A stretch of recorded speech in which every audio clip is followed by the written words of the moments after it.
اسی طرح راوی نمبر 24 ہے قیس بن ابی غرزہ الغفاری رضی اللہ تعالیٰ عنہ لم یروی عنہما الا ابو وائل شقیق بن سلمہ الاسدی. ٹھیک ہو گیا، اب یہ بہتان کا مسئلہ ختم ہو گیا. لیکن فرماتے ہیں وہ شقیق، اور یہ جو شقیق ہے ادرک الجاہلیہ، انہوں نے زمانہ جاہلیت بھی پایا ہے. سبحان اللہ. تو اب زمانے کا اعتبار، یہ اس راوی کا زمانہ کون سا ہے، تو اس کے لیے ائمہ محدثین اس کا بھی نوٹ لکھتے ہیں کہ اس کا زمانہ کون سا تھا. جب ہم ادرک الجاہلیہ لفظ دیکھتے ہیں کتب جرح و تعدیل میں، تو یہ ایسے روات کا ایک زمانے پر دلالت ہے کہ انہوں نے جاہلیت کا زمانہ پایا ہے. اسی طرح راوی نمبر 26 ہیں، ایک صحابی ہیں ماشاءاللہ، زہیر بن عمر رضی اللہ تعالی عنہ. اللہ اکبر. ان کے صحابی کی نسبت جو ہم نے بھی ذکر کی ہے، یہ مکمل پہلے پڑھتے ہیں. زہیر بن عمر لم یروی عنہ الا ابو عثمان النہدی ولم یذکر فی حدیثہ انہ سمع النبی صلی اللہ علیہ وسلم ولا رآہ. امام مسلم رحمہ اللہ فرماتے ہیں کہ زہیر بن عمر، ان کا ذکر نہیں ہے حدیث میں کہ انہوں نے نبی علیہ السلام سے سنا ہو، اور نہ ہی آپ کو دیکھا ہے. سماعت کا اور سننے کا ذکر نہیں ہے کسی حدیث میں. تو ٹھیک ہو گیا، وضاحت ہوگی الحمدللہ کہ زہیر بن عمر نے نہ نبی پاک علیہ السلام سے سنا ہے نہ ہی دیکھا ہے. یہ امام مسلم رحمہ اللہ کا بیان ہے. تو اس کی ہم مزید تحقیق کریں، دیگر ائمہ محدثین کے اقوال دیکھیں جرح و تعدیل میں، صحابہ کرام پر جو کتابیں لکھی ہیں، تاکہ ہمیں مزید اس پر وضاحت مل جائے. میں بھی دیکھتا ہوں انشاءاللہ بعد میں. آگے فرماتے ہیں یہ جو ابو عثمان النہدی ہے، اسمہ عبد الرحمن بن مل، عبد الرحمن بن مل میم لام، وہ ادرک الجاہلیہ، انہوں نے زمانہ جاہلیت پایا ہے. یہ راوی نمبر 26 ہے. اللہ اکبر. اسی طرح 47 نمبر راوی میں ذکر کرتے ہیں، پھر 2 راویوں کا ذکر کرتے ہیں. ہم نام فرماتے ہیں وَالْأَوَّلُ أَحْفَظُهُمَا عِنْدَنَا. امام مسلم فرما رہے ہیں ان دونوں میں جو پہلا راوی ہے وہ زیادہ حافظے والا ہے ہمارے ہاں. وَالْأَوَّلُ أَحْفَظُهُمَا عِنْدَنَا. ساری عبارت غازیہ بن الحارث لم یروی عنہ الا عبداللہ بن الحارث مولا ام سلمہ ہکذا. فی روایت عمرو بن الحارث عن سعید بن ابی ہلال عن زید بن خصیفہ یا خصیفہ واما سعید بن سلمہ بن ابی الحسام فقال عن یزید بن خصیفہ عن عبداللہ بن رافع عن غازیہ بن الحارث. اب 2 راویوں کا ذکر کیا امام مسلم رحمہ اللہ نے. ذکر کرنے کے بعد فرماتے ہیں وَالْأَوَّلُ أَحْفَظُهُمَا عِنْدَنَا. سبحان اللہ. اب یہ بھی علوم حدیث کا مسئلہ ہے کہ راوی کا حفظ کا، ضبط کا درجہ کیا ہے.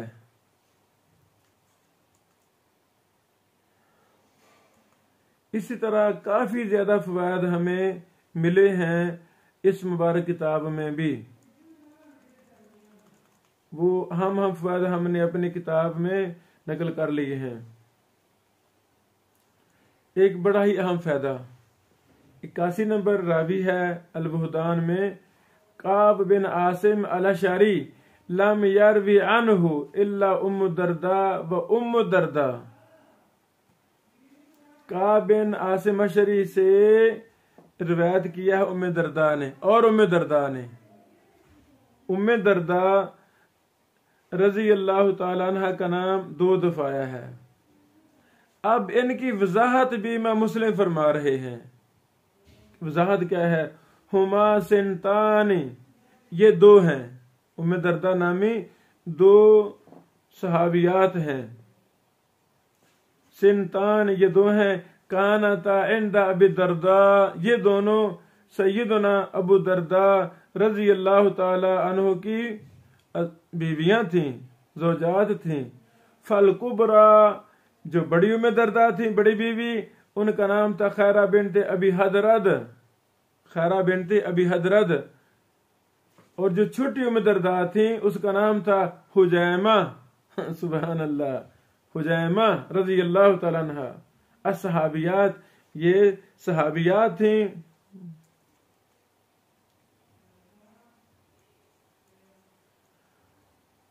ومن النساء، اور یہ دونوں سیدنا ابو درداء کی بیویاں ام درداء جن کے نام الگ الگ ہیں، کنیتیں ایک ہیں، یہ ومن النساء اللاتی، یہ ان عورتوں میں سے ہیں جنہوں نے نبی علیہ السلام سے روایت کیا ہے، سبحان اللہ۔ تابعین میں سے ان سے صرف ایک نے بیان کیا ہے، 2 نے بیان نہیں کیا۔ ام درداء رضی اللہ تعالی عنہما، دونوں صحابیات، ان سے صرف ایک نے بیان کیا ہے، سبحان اللہ۔ یہ ساری وضاحت امام مسلم صاحب نے لکھ دی۔ یہ سارے مسائل علوم حدیث کے ہی ہیں۔ اسی طرح جب آپ دیکھیں گے، اس کو خود پڑھیں گے تو بڑی تفصیل ملے گی۔ مثلا 216 نمبر راوی ہے، اس میں مسئلہ ذکر کرنے کے بعد بہتان کا فرماتے ہیں وسم زہری، یعنی زہری صاحب کا نام کیا ہے؟ امام زہری رحم اللہ کا، فرماتے ہیں محمد بن مسلم بن عبید اللہ بن عبداللہ بن شہاب بن عبداللہ بن حارث بن زہرہ، سبحان اللہ۔ ان کی کنیت کیا تھی؟ ابو بکر۔ یعنی ایک چیز کی وضاحت ہمیں اس میں مل رہی ہے، سبحان اللہ۔ اسی طرح راوی نمبر 1264 میں بھی ایک اہم فائدہ ہے، وہ ابو زید رأیت ابن عمر طاف بعد الفجر مرتين صلى مرة ومرة لم يصلي، انہوں نے نماز فجر کے بعد 2 دفعہ بیت اللہ کا طواف کیا، 2 دفعہ بیت اللہ کا طواف کیا، ایک دفعہ نماز پڑھی اور ایک دفعہ نماز نہیں پڑھی۔ طواف کے بعد کے جو دو نفل ہم پڑھتے ہیں مقام ابراہیم پر، وہ مراد ہیں۔ اچھا، اسی طرح 1297 راوی پر ایک فائدہ ہے، وَأَيُّوبَ بن ابی سلمہ انتا وَمَن لَّمْ يَحْكُم بِمَا أَنزَلَ اللَّهُ فَأُولَٰئِكَ هُمُ الْكَافِرُونَ کفراً دون کفر، یعنی کفراً دون کفر۔ اسی طرح راوی نمبر 1333 میں ایک فائدہ ہے، وَأَبُو الْإِيزَارِ سُئِلَ ابو قلابہ ما حد الجار، پڑوسی کی حد کیا ہے؟ تو انہوں نے کہا 40 دارن، 40 گھر۔ یہ چند فوائد جو ہم نے البہدان سے نقل کیے ہیں امام مسلم رحم اللہ کی کتاب سے، تو جب ہم خود اس کو بارہا پڑھیں گے تو بڑے زیادہ فوائد ہمیں ملتے ہیں، الحمدللہ۔ چلو، کچھ نہ ہونے سے کچھ ہونا بہتر ہے۔ امام مسلم رحم اللہ کی اصول حدیث کی مستقل اصطلاح پر ایک کتاب جس کا ہم نے تعارف اور اس سے کچھ علوم حدیث کو اخذ کیا، المنفردات والبہدان ہے۔ ہمیں یہ کتاب پڑھنی ہے، اس کو عام کرنا ہے تاکہ ہمیں اس مبارک فن سے دلچسپی ہو سکے۔ جب یہی بحث میں نے امام ابن الصلاح رحم اللہ کی علوم الحدیث ابن الصلاح میں دیکھی یہ میرے سامنے نسخہ ہے ابن صلاح رحمہ اللہ کا مقدمے کا. اس میں امام عراقی کے فوائد مقدمہ ابن صلاح پر اور حافظ ابن حجر رحمہ اللہ کے فوائد انکت، ان دونوں کو ترتیب کے ساتھ جمع کر دیا گیا ہے. یہ بہت اچھا کام ہے فضیلت شیخ ابو معاذ طارق بن عبد اللہ بن محمد حافظ اللہ کا. ماشاءاللہ بڑے لائق فیق یہ محدث ہیں، محقق ہیں. اللہ تعالیٰ ان سے بڑا کام لیا ہے. اللہ تعالیٰ ان کو مزید توفیق دے. تو یہاں ایک اہم فائدہ ملا کہ بسا اوقات محدث کہتا ہے اس سے روایت کرنے والا صرف ایک ہی ہے، لیکن جب ہم دیگر محدثین کی کتابوں کا مطالعہ کرتے ہیں، دراسہ کرتے ہیں، تو ہمیں اور بھی روایت مل جاتے ہیں جو ان سے اور بیان کر رہے ہوتے ہیں. تو اللہ اکبر. امام حاکم کے بارے میں تو لکھا ہے یہاں مقدمہ ابن صلاح میں، یہ صفحہ نمبر 184 ہے، جلد نمبر 5 ہے. وَأَخْشَى أَن يَكُونَ الْحَاكِمُ فِي تَنزِيلِهِ بَعْضَ مَنْ ذَكَرَهُ بِالْمَنْزِلَةِ الَّتِي جَعَلَهُ فِيهَا مُعْتَمِدًا عَلَى الْحُسْبَانِ وَالتَّوَهُمِ وَاللَّهُ أَعْلَمُ. کہ امام حاکم رحمہ اللہ نے جو اپنی کتاب میں ذکر کیا ہے بہتان کا کہ صرف روایت کرنے والا ایک ہے، تو یہ کہ جگہوں پر ان سے غلطی ہوئی ہے، تسامح ہوا ہے. تو امام عراقی رحمہ اللہ فرماتے ہیں کہ ہاں یہ بات صحیح ہے. وما خشیت المصنف ہوا محقق فی بعضهم. ہاں یہ درست ہے، تحقیق شدہ بات ہے، یہ ایسے ہوا ہے. پھر فرماتے ہیں خصوصاً مصور بن رفاعہ فقد روانہ جماعہ آخرون، کہ مصور بن رفاعہ سے ایک ہی بیان کرنے والا نہیں ہے بلکہ اور بھی کئی بیان کرنے والے ہیں. ان میں ابراہیم بن سعد ہے، محمد بن اسحاق ہے، جیسے ان کو ذکر کیا ابن ابی حاتم جرح تعدیل میں، اور ذکر کیا اس کو ابن حبان نے ثقات میں. ابن حبان کی روایت کو اس سے آگے تفصیل ہے. تو یعنی اسی کتاب میں امام عراقی رحمہ اللہ نے شروع میں بھی اس البہدان کی بحث کے شروع میں بھی کافی زیادہ جگہوں پر اعتراض کیا ہے کہ نہیں، آپ اس کا ایک کہہ رہے ہیں، اس سے بیان کرنے والے 2 ہیں، اس سے بیان کرنے والے 3 ہیں، مرزی صاحب نے 2 ذکر کیے ہیں، فلاں نے 3 ذکر کیے ہیں. تو بہرحال یہ فن ہے، فن کوئی بھی ہو جزوی اختلاف ممکن ہے. مثلا ایک محدث کہتا ہے بھی اس سے روایت کرنے والا صرف ایک راوی ہے، تو ہم تحقیق کرتے ہیں، محدثین کی کتابوں کو پڑھتے ہیں، سازہ کو لازم پکڑتے ہیں، ہو سکتا ہے ہمیں کوئی دوسرا بھی مل جائے، یہ ممکن ہے. وحدان کے فوائد میں سے ایک تو یہ فائدہ کہ راوی کا تعین کرنا آسان ہوتا ہے، لو جی سے روایت کرنے والا ایک ہی ہے. دوسرا جہالت وغیرہ بھی، ابہام جہالت وغیرہ بھی کا مسئلہ بھی اس میں زیر بحث آتا ہے، اس کا فائدہ مل جاتا ہے. بارک اللہ فیکم. السلام علیکم ورحمۃ اللہ وبرکاتہ.